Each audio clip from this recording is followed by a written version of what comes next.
Yeah, hi. Here we are. Hi. Okay, so we're gonna do a little intro and then introduce you, and then we'll get into the conversation. How long do you want to go? It's a half an hour. No, that's too much. Too much? Do you have ad breaks? No, we're just straight. No. Okay, so go to 1:20 if that's all right with you. 1:20. I mean time 20 after 1. I mean like only talk to you for 20 minutes. Yes. Okay. Okay. Thank you. Okay, so the fantastic and flexible new Westport Library presents Oh Brother, Not Another Podcast with me, Trace Burroughs. And me, Miggs Burroughs.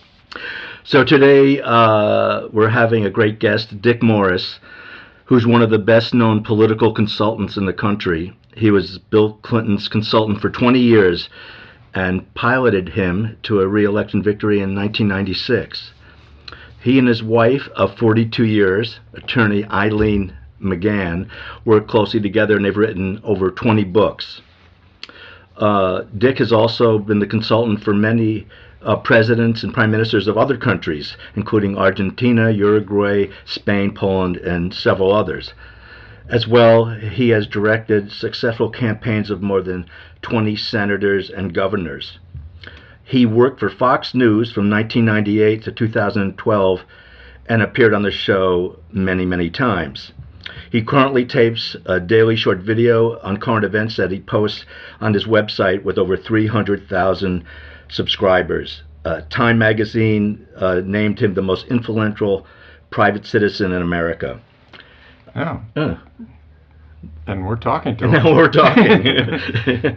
Welcome. Yeah, welcome, Dick. The other thing, which is, you and I have houses a few yards apart in Connecticut. We're neighbors, basically. Right. Never met, but I look forward to meeting you. Sure, yeah. So let me ask you, first off, how did you get into the consulting business? Well, I got into politics as a kid. I wrote a book that you can order on Amazon, not in bookstores, but on Amazon, called 50 Shades of Politics. That's a brand new book that's kind of autobiographic and answers that question in some detail. I became a consultant within the world of politics because I wanted to have 9 lives. I didn't want to just be a candidate and run and die or win. I wanted to have 9 lives to live, and as a consultant, I'm, somewhere around 6.5. You got a few left. Did, I'm fascinated. Your concept of triangulation, Right. which I've always. I mean, I'm not a political junkie or anything. I mean, obviously, I follow things, and I've got my own. I'm a registered independent, but it just seems so. Not just in this era, but it's so monolithic to have, you're a Democrat, you're a Republican, Yep. and put everyone in a box. And so if you say what party you're in, then I automatically know everything you believe in and Yeah. going to vote on. And Which is absurd. yeah, isn't it? You're right. You go to a restaurant and they tell you, what would you like for lunch?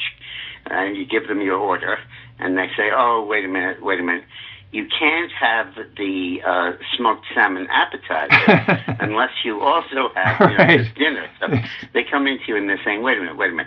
You can't have a pro-life first course if you're opposed to the Trump tax cut for your main course.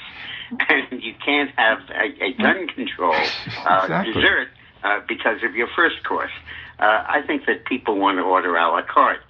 And the concept of triangulation really is that you take these incredibly polarizing issues and you find the stuff on each side that everybody believes is reasonable, and you adopt it. And you combine those into a third position that's kind of above the other two, in the center, but not split the difference. So, for example, in the abortion debate these days, I would say, look, everybody who has a brain agrees that you can't ask a person to not have an abortion after a fetal heartbeat. They understand that. 6 weeks is not enough time. Hardly know you're pregnant. Right. On the other hand, everyone with a conscience would say, don't kill a baby at delivery. Don't shoot them in the delivery room. Have a limit, maybe 20 weeks or something like that. But to kill a baby during birth, that's infanticide. That's not abortion. So you take those 2 points of view and you combine them, and you come out with a program that people can really buy into without going to either of those extremes.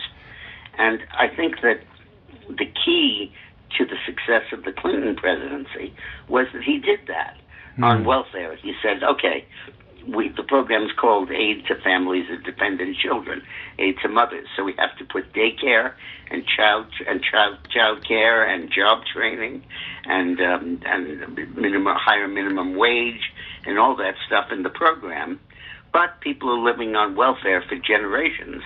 So let's have a 5-year time limit, and let's require people to work when they're on welfare. If they can't find jobs, assign them to public sector jobs. And it worked beautifully, cut the welfare rolls in half and cut child poverty by a third. The other political concept in triangulation is that when I was working with Clinton, the Republicans were pressing hard for an agenda of lower taxes and less regulation and a whole range of stuff, and a balanced budget, and some reason and stuff that Bill Clinton basically supported. So I said, what you need to do is to fast forward their agenda, pass it, and then they'll go home and they'll stop bothering you.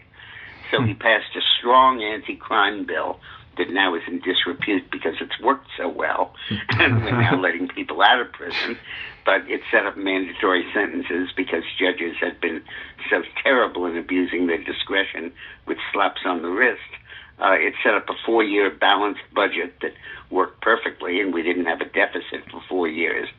And it reformed welfare and so on. And we said, okay, pass that agenda that the Republicans passionately want, but the Democrats also would support.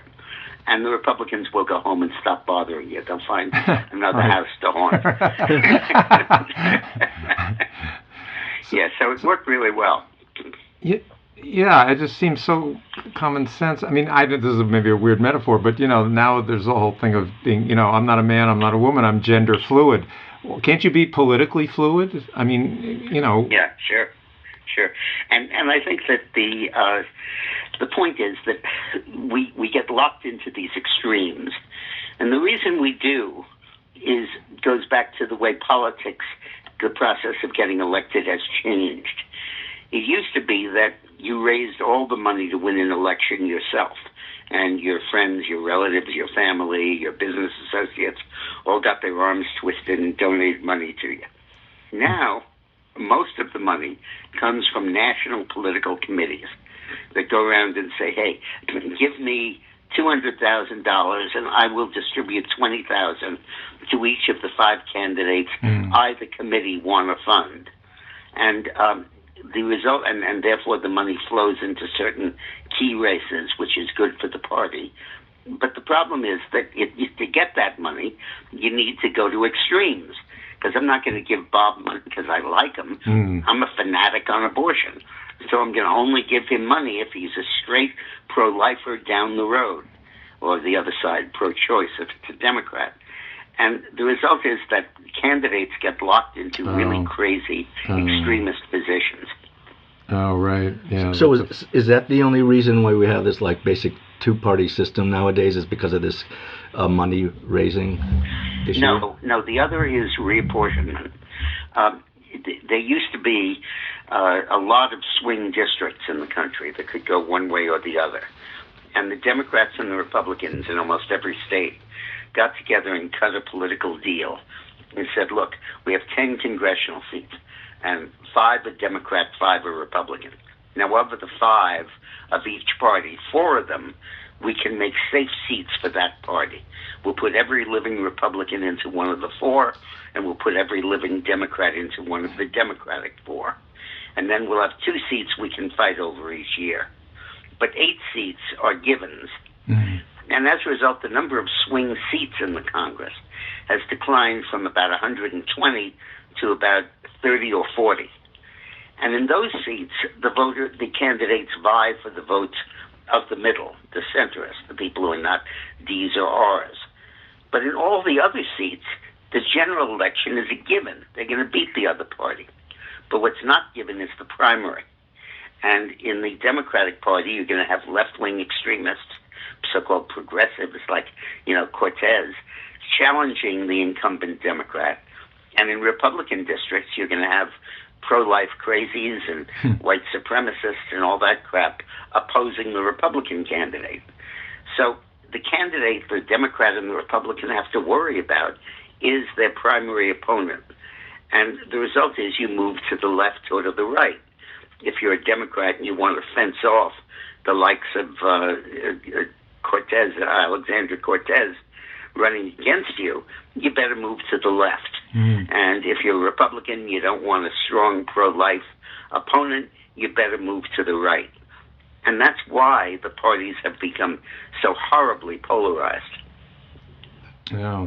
So is politics, I mean, from your vantage point, do you see it as is it an art or a science or a little bit of both? Or, I mean, you learned it at your father's knee, right? I mean, you kind of grew up with this. It's a war, and it combines both art and science,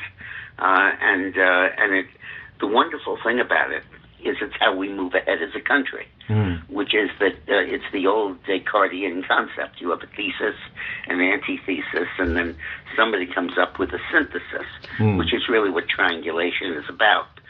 And that then has an antithesis who runs against it. And we see a perfect example of that with Donald Trump in this trade war stuff. The traditional position of the Republican Party is free trade. And of the Democratic Party is no free trade, tariffs to protect union workers and their jobs. So Trump comes along and he says, I want to get to free trade, but to have that, I want to eliminate all of these tariffs and barriers that other countries are setting up against us. And we're largely not doing it to them, but they're doing it to us. And therefore, we will start doing it to them until they stop what they're doing to us. And he's doing that to China, and he's being very aggressive about that and very successful. And that creates a new paradigm, a new position, and it's how our politics moves ahead. One of the things Trump just did that I love Trump, is that in the Mexican trade deal that's replacing NAFTA and Canada's trade deal, he says that to qualify for tariff-free status, 45% of the ingredients, of the elements in your product, in your car, must be made in the U.S., Canada, or Mexico by workers who average $16 an hour or more. It's the first time there's ever been an incentive to raise wages built into a trade bill. Usually there's a race to the bottom, and it incentivizes the cheapest product. And Trump has broken incredible new ground with that. And that's the kind of stuff you can, and that's really triangulation. It's taking Bernie Sanders' thunder and putting it for the Republican Party. And why are the Republicans so up in arms about Mexico now? I mean, of all. Well, because Trump has developed a split in the Republican Party between the country clubbers and the Tea Partiers. The Tea Partiers are largely small businessmen, individual entrepreneurs, homeschoolers, people who are not rich. It's sort of the Rotary Club against the country club. And the other wing of the party are the corporate executives. And they oppose the tariffs on Mexico because they want the cheap ingredients to put into their products in the supply chain. But the Rotary Club types want the tariffs because they don't want immigration and they don't want cheap products flooding the country. The key to the immigration issue is that it's the only way you can raise wages in the United States. Otherwise, it's constantly a race to the bottom. But if you stop several million people who are willing to work for almost nothing from coming into the country each year, you don't have that downward pressure on wages. And people who don't have huge skills but can do landscaping and restaurant work and work in hotels, hospitality, those kinds of fields that immigrants do, those jobs instead will go to Americans and legal immigrants. And because that supply is limited, the wages are going to go up. And you're going to find people can make a middle-class living doing those jobs. But as long as you allow immigration to come in unimpeded, it'll drive jobs down, drive the wages down, and it'll be impossible to sustain a middle-class existence doing that stuff. Yeah, it's such a layered system. Anyway, so I have a question for you. It's a little off the track what we're talking about. So what is the deep state? Because I don't really have a good understanding of that. It's the permanent government. It's particularly in the national security field, that pays no attention to political party or to the administration. It conceives that it has a role and a policy and objectives, and it knows better than the people. And it's not susceptible to change based on the nature of the political administration. And they have certain goals and certain norms that they're headed toward. The most significant of them is basically a system of global governance, because they're basically diplomats. They get along with other countries, with the diplomats of other countries, and their goal is to minimize confrontation, maximize cooperation, and in the process, they're quite willing to shed the interests of the average American, particularly the low-income, blue-collar worker, who nobody much cares about because they're not visible, they're not in country clubs, they're not the people you rub shoulders with, and they're not even the people that finance campaigns. So the deep state doesn't much care about what they want. What they care about is the international consensus of people just like themselves. And they don't give a damn about democracy. They run the IMF, the Monetary Fund, the World Bank, the United Nations, all of the various agencies, the World Trade Organization. They run those, and they run them in the interests of the financial elites on Wall Street, not in the interests of the average worker in the United States or elsewhere. And it's not just in the U.S. where the deep state is running into opposition. It's all over the world. Australia, they just lost the election. The European Parliament elections just voted decisively against the sort of permanent establishment candidates. Britain left Brexit. I was one of the consultants that worked on that, to protest the rule of these types. We have a worldwide financial governance system, but we have a worldwide economic governance system, the G8 and so on. But we have no global democracy. Most of the countries involved are not democratic at all. They're dictatorships. And there is no global way for the opinion and the will and the needs of the people to be felt. And the result is that globally we're losing democracy and becoming an aristocracy or an oligarchy. And that really is what the deep state is. Is it covert? It sounds covert. I mean, is this really about... Well, for the most part it is, because if you were out in public, you'd be rejected. When I worked for Clinton, the biggest problem we had was getting our own bureaucracy to approve the stuff we wanted to do. They would always say no, and they'd always come up with a reason for no. And they didn't care a hoot that we were elected and they weren't. Their whole view was, we're the real people who look at the merits and make the decision on the merits. You're just a politician hawking votes. So we're not going to listen to you. We're going to do what we think is right. So listen, I got to go. Let's do one more. Oh, you want? Are you familiar, Dick, with QAnon? What is that? QAnon, the letter Q, anon, like A-N-O-N. Apparently it's this. They've been turning out at Trump rallies. And, you know, they're on one of those extremist groups, but apparently there's a lot of them that believe that all Democrats are pedophiles and, you know, just bizarro stuff. Anyway. No, I'm not. And you're going to have types like that in both parties. Yeah. It's silly to type the party as that any more than you could say that all Democrats are, you know, or fishermen or anything. Yeah. It is crazy. Well, thank you, guys. Yeah, thank you very much. Welcome to the neighborhood. How long have you lived here? 10 years. Yeah. Oh, great. We both grew up in Westport. Yeah. Oh, good. I've lived here 40 years. Wow. I'll tell you something about Westport you don't know. Yeah. Westport developed as a utopian socialist community for Jews. Seriously? Wow. It was when in Indiana and other places, Robert Owens and Henry Thoreau were setting up things like Walden Pond, which were idealistic, utopian socialist communities. And Westport was of that ilk, only for Jews. And starting how far back? Well, founded around 1840. Most of the other towns on the Long Island Sound were founded in 1700 or something. Yeah, no, we were chartered in 1835, so that fits in. Yeah. So that was the, Yeah. well, that's interesting. That's fascinating. We're, Okay, guys, you take care and Yeah. enjoy the hood. thanks Okay, very thanks. much. Bye-bye. Bye.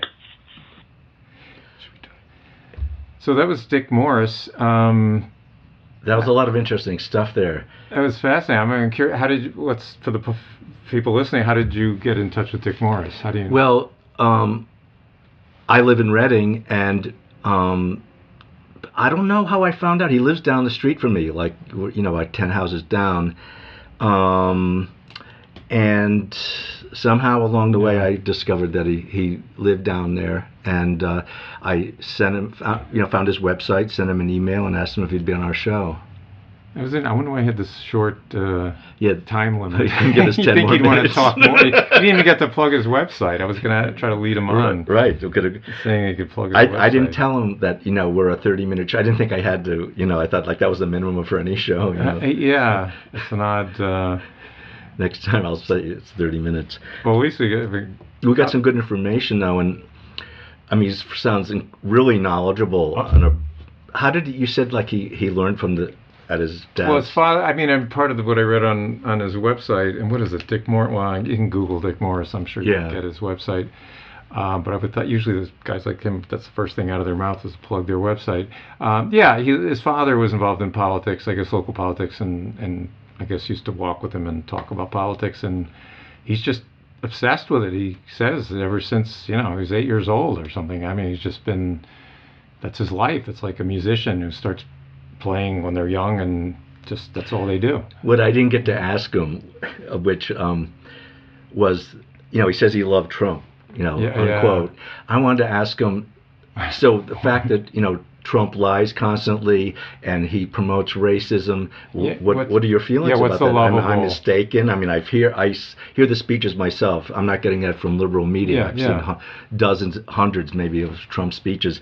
Why? How can he back a man, even though he may have some good political ideas, though I don't think he knows really how to execute them properly.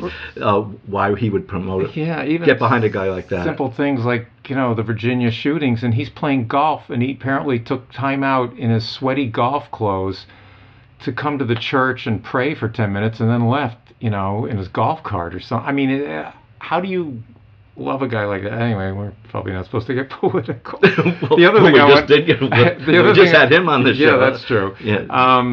But the other thing I was curious, and I'll just put this out there, you can ask, I know from his website, he doesn't believe in this whole collusion thing. He said, that's a non-issue, it never happened, from the Mueller report totally disproved it. Well, my analogy is, okay, you and I are sitting here, and I go, hey, Trace, do you know anybody that can drive really well, like, kind of a getaway car? And you go, oh, yeah, I know this guy. And then you say, and then I say, how about a guy that's good at disguises? And you go, yeah, I know a guy. How about a safecracker? Do you know any safecrackers? And you go, oh, yeah, I think I know a guy that, how about a costume shop? Is there one nearby? Yeah, a costume. How about some hefty bags? Do you know anywhere we can get hefty bags? And then how about, there's a, Webster Bank. Do you think we could get a floor plan for Webster Bank? And then you drive up to the bank, and then the last minute, maybe the doors are locked or something. Yeah, right. We got there too. Whatever. Yeah. The thing is, we weren't colluding to rob the bank. Oh no, we were just chit-chatting about, stuff. I mean, you put it all, I know it's circumstantial, but gee, how... I would have loved to hear his answer, because he might, he's very... Yeah. Obviously, he's way more into, how things work, but I'd be curious to know, what his reasoning is for that. If there's something I haven't thought about before that, he would enlighten me. And I would have liked to get into, I know he's apparently turned against Clinton, hates him now, but he obviously was with him for a long time and got him elected. And why did he turn on him? Yeah, why did he and what, I'm just curious about the Clinton charisma, if that, what his take on that was. Yeah. Clinton did come to Westport down the street at the International Hall, and he stayed there apparently, and a lot of people greeted him. Oh, yeah. I didn't see it. I mean, he was right down the street, and I didn't go because the crowds were too big. But people that did see him said he'd look you right in the eye, he'd hold your hand warmly and look you right in the eye and go, hi Bob, how are you? I'm glad to meet you, and you felt like you're the only person that exists. So that's a talent. Whether that's the basis for being elected, it gets you in the door. What else was I going to say about Clinton? Well, yeah, also that he's such a renowned. Well, he's going to listen to this. Well, maybe he'll call in and answer those questions. Yeah, maybe you call in, Dick, if you're listening to the podcast. Tell us, we'll call you, right? Yeah. Even if it's a short interview or something. But he predicted that, Romney would win in a landslide. I mean, that's the thing. Yeah, so he didn't get them all right. Yeah. And so what led to those kind of misinterpretations? But no, very astute, obviously. Yeah. And knows it like a chess master. I mean, he knows all the pieces and where they go and everything. Well, should we end it there? It's almost a half hour. I could stretch this out. I don't know if anybody's still listening out there. Is Bill Harmer still listening? Well, this is after the fact, or this will be heard way after the fact, but I was at the Book for the Evening last night where Frederick Chu played the piano. Oh, and it was a big fundraising event. Just phenomenal. I mean, if you haven't been to the Westport Library, this is the gem of all gems of a space, community center, performance space. We're going to be doing our podcast from there. Eventually, there'll be video, room maker space, 24/7 access to certain parts of the library. So you can go 3 a.m, you can go in and... So who was on the big screen behind him? Frederick Chu is the pianist who played. So he was being honored. Yeah. He was the honoree, and they had 2 pianos, 2 giant Yamaha pianos. Giant, grand. Grand. I think grand is the word. 2 grand pianos. Humongous.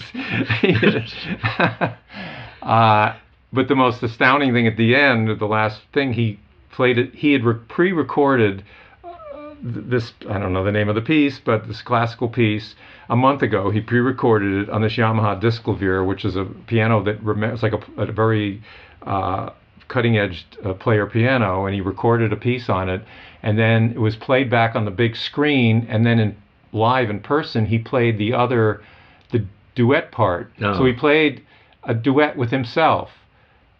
It was phenomenal, and the other piano, the keys moved just like a player piano.